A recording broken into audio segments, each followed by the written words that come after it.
ಕೊರಟಗೆರೆ ತಾಲೂಕಿನ ಪವಿತ್ರ ಕ್ಷೇತ್ರ ಸಿದ್ದರ ಬೆಟ್ಟದ ಶ್ರೀ ಬಾಳೆಹೊನ್ನೂರು ಕಾಸಾ ಶಾಖಾ ಮಠದ 20ನೇ ವಾರ್ಷಿಕೋತ್ಸವದ ಅಂಗವಾಗಿ ಜೂನ್ 21ರಂದು ಜನಜಾಗೃತಿ ಧರ್ಮ ಸಮಾರಂಭ ಹಾಗೂ ಸಾಮೂಹಿಕ ವಿವಾಹ ಕಾರ್ಯಕ್ರಮ ಆಯೋಜಿಸಲಾಗಿದೆ ಎಂದು ಮಠದ ಪೀಠಾಧ್ಯಕ್ಷರಾದ ಶ್ರೀ ವೀರಭದ್ರ ಶಿವಾಚಾರ್ಯ ಸ್ವಾಮೀಜಿ ತಿಳಿಸಿದರು. ಇನ್ನು ಸುದ್ದಿಗೋಷ್ಠಿಯಲ್ಲಿ ಮಾತನಾಡಿದ ಅವರು, ಕಳೆದ 2 ದಶಕಗಳಿಂದ ಸಮಾಜಮುಖಿ ಹಾಗೂ ಧಾರ್ಮಿಕ ಚಟುವಟಿಕೆಗಳ ಮೂಲಕ ಜನಸೇವೆಯಲ್ಲಿ ತೊಡಗಿಸಿಕೊಂಡಿರುವ ಶ್ರೀಮಠವು ಈ ಬಾರಿಯೂ ಅರ್ಥಪೂರ್ಣ ಕಾರ್ಯಕ್ರಮವನ್ನು ಹಮ್ಮಿಕೊಂಡಿದೆ. ಕಾರ್ಯಕ್ರಮದಲ್ಲಿ ಧರ್ಮಸ್ಥಳ ಧರ್ಮಾಧಿಕಾರಿ ಡಾಕ್ಟರ್ ವೀರೇಂದ್ರ ಹೆಗ್ಗಡೆ ಅವರಿಗೆ ಸಿದ್ದಶ್ರೀ ಪ್ರಶಸ್ತಿ ಪ್ರದಾನ ಮಾಡಲಾಗುವುದು. ಜೊತೆಗೆ ವಿವಿಧ ಕ್ಷೇತ್ರಗಳಲ್ಲಿ ಗಣನೀಯ ಸೇವೆ ಸಲ್ಲಿಸಿದ ಗಣ್ಯರಿಗೆ ಗುರುಸೇವಾ ರಕ್ಷರತ್ನ ಪ್ರಶಸ್ತಿ ನೀಡಿ ಗೌರವಿಸಲಾಗುವುದು ಎಂದು ತಿಳಿಸಿದರು.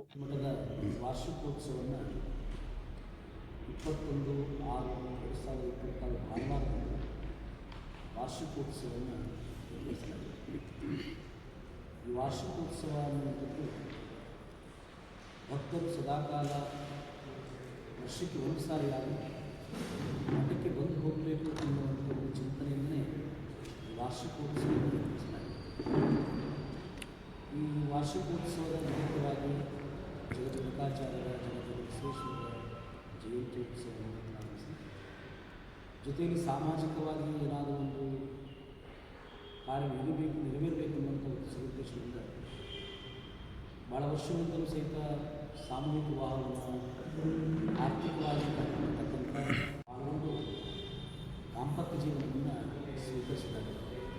ಹಾಗಾಗಿ ಈ ಕಾರ್ಯಕ್ರಮವನ್ನು ಒಂದು ಸಾಮಾಜಿಕರ ಜಾಗೃತಿಯ ಕಾರ್ಯಕ್ರಮ ಅಂತ ಸದ್ಭಕ್ತರು ಆಡಂಬರವಾಗಿ ಎಷ್ಟು ಆಡಂಬರವನ್ನು ಮದುವೆ ಮಾಡಿ ಸಾಲಕ್ಕೆ ಸಿಲುಕಿಕೊಂಡು ತಂದೆ ತಾಯಿಗಳಿಗೆ ತಂದೆ ತಾಯಿಗಳಿಗೆ ಸಾಲದ ಹೊರೆ ಆಗಬಾರದಂಥ ಹಿನ್ನೆಲೆಯಲ್ಲಿ ಶ್ರೀಮಠದಿಂದ ಪೂರ್ಣವಾಗಿ ಉಚಿತವಾಗಿ ನಾವಿಂದ ಏನನ್ನೂ ತೆಗೆದುಕೊಳ್ಳಲಾದೆ ಉಚಿತವಾಗಿ ಒಂದು ಕಾರ್ಯಕ್ರಮವನ್ನು ಆಯೋಜನೆ ಮಾಡಿ ಪ್ರತಿ ವರ್ಷ ಮಾಡ್ತಾರೆ.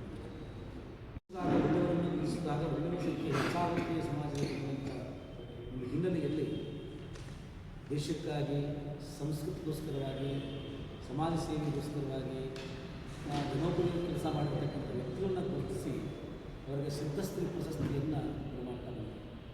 25,000 ರೂಪಾಯಿ ನಗದು ಬಹುಮಾನದೊಂದಿಗೆ ಸಿದ್ಧಶ್ರೀ ಪ್ರಶಸ್ತಿಯನ್ನು ಧರ್ಮಸ್ಥಳದ ಧರ್ಮಾಧಿಕಾರಿಯಾಗಿರ್ತಕ್ಕಂಥ ಡಾಕ್ಟರ್ ವೀರೇಂದ್ರ ಅವರಿಗೆ ಆ ಪ್ರಶಸ್ತಿಯನ್ನು ಶ್ರೀಮಠದಿಂದ ಸರ್ಕಾರ ಏನೆಲ್ಲ ಕೆಲಸ ಮಾಡಬೇಕಾಗಿತ್ತು ಆ ಸರ್ಕಾರದ ರೀತಿಯೊಳಗೆ ಧರ್ಮಸ್ಥಳದ ಗ್ರಾಮೀಣಾಭಿವೃದ್ಧಿ ಯೋಜನೆ ಮುಖಾಂತರವಾಗಿ ಇಡೀ ರಾಜ್ಯದ ಅಷ್ಟೇ ಗ್ರಾಮೀಣರ್ತಕ್ಕಂಥ ಹಳ್ಳಿಗಳಿಗೆ ಇರ್ತಕ್ಕಂಥ ಹಣವನ್ನು ಕೊಡ್ತಕ್ಕಂಥ ಸೇವೆಯನ್ನು ಸಲ್ಲಿಸ್ತಕ್ಕಂಥ ಕೆಲಸವನ್ನು ಮಾಡೋದಕ್ಕೋಸ್ಕರ ಜೊತೆಗೆ ನಮಗೆ ಶ್ರೀಮಠದಲ್ಲಿ ನಡೆಯುವಂಥ ಇಲ್ಲಿವರೆಗಾಗಿರುವಂಥ ಎಲ್ಲ ಸಾಮೂಹಿಕ ಮಹೋತ್ಸವಕ್ಕೆ ಪೂರ್ಣವಾಗಿ ಮಾಂಗಲ್ಯಸನವನ್ನು ಬರಮಾಡ್ತಕ್ಕಂಥ ಸೇವೆಯನ್ನು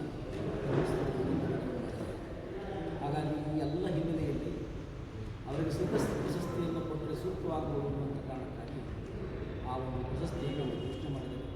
ಕಳೆದ ವಾರ ನಾವು ಸಹಿತ ನಮ್ಮೆಲ್ಲ ಸದ್ಭಕ್ತರ ಜೊತೆ ಆ ಧರ್ಮಸ್ಥಳಕ್ಕೆ ಹೋಗಿ ಅವರಿಗೆ ಆಮಂತ್ರಿಸಲಾದ ಸಂತೋಷಪೂರ್ವಕವಾಗಿ ಒಪ್ಪಿಕೊಂಡಿದ್ದಾರೆ. ಆ ಕಾರ್ಯಕ್ರಮಕ್ಕೆ ಸಹಿತ ಆ ಪ್ರಶಸ್ತಿಯನ್ನು ಸ್ವೀಕರಿಸಿದ್ದಾರೆ. ಇದರ ಜೊತೆಯಲ್ಲಿ ಧಾರ್ಮಿಕ ಕಾರ್ಯಕ್ರಮ ಅಷ್ಟೇ ಆಗಬಾರದು, ಜನರನ್ನು ಜಾಗೃತಿ ಮಾಡಿಸಬೇಕು ಅನ್ನುವಂಥ ಕಾರಣಕ್ಕಾಗಿ ಸಾಮಾಜಿಕ ಅರಣ್ಯ ಇಲಾಖೆ ಎರಡೂ ಸಹಯೋಗದಲ್ಲಿ 5,000 ಸಸಿಗಳನ್ನು ಆ ಸಂದರ್ಭದಲ್ಲಿ ವಾರ್ಷಿಕೋತ್ಸವ ಸಂದರ್ಭದಲ್ಲಿ ಭಕ್ತರಿಗೆ ಈ ವರ್ಷದ ವಾರ್ಷಿಕೋತ್ಸವದ ನೆಪದಲ್ಲಿ ಒಂದೊಂದು ಸಸಿಯನ್ನು ಒಬ್ಬೊಬ್ಬ ಭಕ್ತರು ನಿಮ್ಮ ಜಮೀನಿನಲ್ಲಿ ಖಾಲಿ ಇದ್ದ ಜಾಗದಲ್ಲಿ ಒಂದೊಂದು ಸಸಿಯನ್ನು ನೆಟ್ಟು ಅದನ್ನು ಪಾಲನೆ ಪೋಷಣೆ ಮಾಡಿ ಬೆಳೆಸಬೇಕು ಅನ್ನುವಂಥ ಕರೆಯೊಂದಿಗೆ ಇಲ್ಲಿವರೆಗೆ 40,000 ಸಸಿಗಳನ್ನು ವಿತರಣೆ ಮಾಡಿದ್ದಾರೆ. ಹಲವಾರು ಸದ್ಭಕ್ತರು ಅವರ ಮನೆಗಳಲ್ಲಿ ಹೋದಾಗ ಅವರವರ ಊರುಗಳಿಗೆ ಹೋದಾಗ ಬುದ್ಧಿ ನಾನು ತಂದು ಈ ಮರ ತಂದೆ ದೊಡ್ಡದಾಗಿದೆ ನಾನು ಬೆಳೆಸಿದೆ ಅನ್ನುವಂಥ ಇದರಿಂದ ಎಲ್ಲ ಸದ್ಭಕ್ತರು ಹೇಳ್ತಾರೆ. ಅಂದರೆ ಪರಿಸರ ಇವತ್ತು ಉಳಿಯಬೇಕಾದರೆ ಗಿಡಮರಗಳ ಒಂದು ಬೆಳವಣಿಗೆ ಹೆಚ್ಚಾಗಬೇಕಾಗಿದೆ. ಆ ಒಂದು ಹಿನ್ನೆಲೆಯಲ್ಲಿ ಈ ವಾರ್ಷಿಕೋತ್ಸವ ಸಂದರ್ಭದಲ್ಲಿ ಸಸಿಯನ್ನು ವಿತರಿಸತಕ್ಕಂಥ ಕಾರ್ಯಕ್ರಮವನ್ನು ನಾವು ವ್ಯವಸ್ಥೆ ಮಾಡಿದೆ. ಹಾಗಾಗಿ ಎಲ್ಲ ಕಾರ್ಯಕ್ರಮದ ಜೊತೆಯಲ್ಲಿ ಒಂದು 4-5 ವರ್ಷದಿಂದ ಒಂದು ಪುಸ್ತಕ ದಾಸೋಹ ಅಂತ ಕಾರ್ಯಕ್ರಮ ಮಾಡಿದ್ದೇವೆ. ಪುಸ್ತಕ ದಾಸೋಹದಲ್ಲಿ ರೀತಿಯ 10,000 ಪುಸ್ತಕಗಳನ್ನು ಸಂಗ್ರಹಿಸಿ ಆ ಕಾರ್ಯಕ್ರಮದಿಂದ ನಾಳೆ ಶನಿವಾರ ನಡೆಯುತ್ತೇವೆ.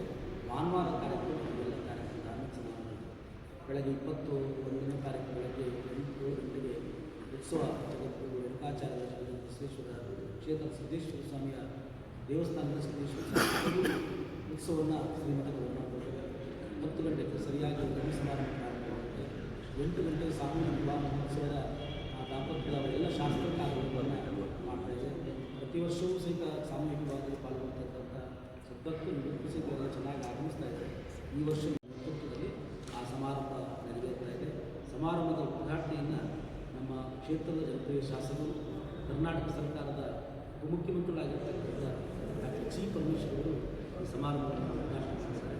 ಅದರ ಜೊತೆಗೆ ಮಠದಲ್ಲಿ ವಿದ್ಯಾರ್ಥಿಗಳ ಒಂದು ಶಿಕ್ಷಣಗೋಸ್ಕರವಾಗಿ ಬರೀ ವಿದ್ಯಾರ್ಥಿಗಳಿಗೆ ಸಾಕು ಆ ಮಕ್ಕಳಿಗೆ ಸಂಸ್ಕೃತ ಸಂಸ್ಕಾರವನ್ನು ಕೊಡಬೇಕು ಅನ್ನೋ ಕಾರಣಕ್ಕಾಗಿ ಸಂಸ್ಕೃತ ಪಾಠಶಾಲೆಯನ್ನು ಪ್ರಾರಂಭ ಮಾಡಲಾಗಿದೆ. ಈಗಾಗಲೇ 15 ವರ್ಷಗಳು ಸಹಿತ ಪಾಠಶಾಲೆ ನಡೀತಾ ಇದೆ.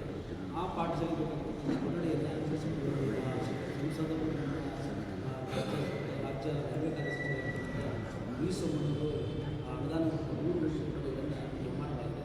ಹಾಗಾಗಿ ಆ ಕೊಠಡಿಯ ಉದ್ಘಾಟನೆಯನ್ನು ಸಂಸದರಾಗಿರ್ತಕ್ಕಂಥ ಮತ್ತು ಕೇಂದ್ರ ಜಲಶಕ್ತಿ ರೈಲ್ವೆ ರಾಜ್ಯ ಸಚಿವರಾಗಿದ್ದ ವಿ ಸೋಮಣ್ಣವರು ಮತ್ತು ನಮ್ಮ ಮುಗಿರಿ ತಾಲೂಕಿನ ಮತ್ತು ಶಾಸಕ ಎನ್ ರಾಜಣ್ಣವರು ಮತ್ತು ಪಕ್ಕದ ರಾಜ್ಯದ ಆಂಧ್ರ ಪ್ರದೇಶದ ಮಾಜಿ ಮುಖ್ಯಮಂತ್ರಿ ರಘು ರೆಡ್ಡಿಯವರು 3 ಕೊಠಡಿಗಳನ್ನು 3 ಜನ ಗಣ್ಯಮಾನ್ಯ ವ್ಯಕ್ತಿಗಳು ಆ ಕೊಠಡಿಗಳನ್ನು ಉದ್ಘಾಟನೆ ಮಾಡಿದ್ದಾರೆ. ಮಾಂಗಲ್ಯ ವಿತರಣೆ ಗೌರಿಬಿದ ಶಾಸಕ ಅಶ್ವನಿಗೌಡರು, ವಸ್ತ್ರ ವಿತರಣೆ JS ಪಾಟೀಲ್ ಅವರು, ಉಡುಪಿಯಿಂದ ಶಿರಾದ ಶಾಸಕರಾಗಿದ್ದ ಜಯಚಂದ್ರ ಅವರು, ರೈತರಿಗೆ ಸಸಿ ವಿತರಣೆಯನ್ನು ಜ್ಯೋತಿ ಗಣೇಶ್ವರವರು, ಹೀಗೆ ಮತ್ತು ವಿಶೇಷ 1000ಕ್ಕಿಂತ ಅಥವಾ ಚಂದ್ರಾಂಗದ ಹೋಬಳಿಯ ಎಲ್ಲ ಸ್ತ್ರೀಶಕ್ತಿ ಸಂಘದ ಎಲ್ಲ ತಾಯಂದಿರು ಸಹಿತ ಮಠಕ್ಕೆ ಆಗಮಿಸಿ ಬೆಳಗ್ಗೆ 10 ಗಂಟೆಗೆ ಅಷ್ಟಲಕ್ಷ್ಮಿ ಪೂಜೆ ಸಹಿತ ಬೆಳಗ್ಗೆ ನಡೀತಾ ಇದೆ ಅನ್ನುವಂಥ ಮಾತನ್ನು ಸಂದರ್ಭದಲ್ಲಿ ತಿಳಿಸಿ ನಾವೆಲ್ಲರೂ ಸಹಿತ ಪ್ರತಿ ವರ್ಷದಂತೆ ಶ್ರೀಮಠದ ಕಾರ್ಯಕ್ರಮ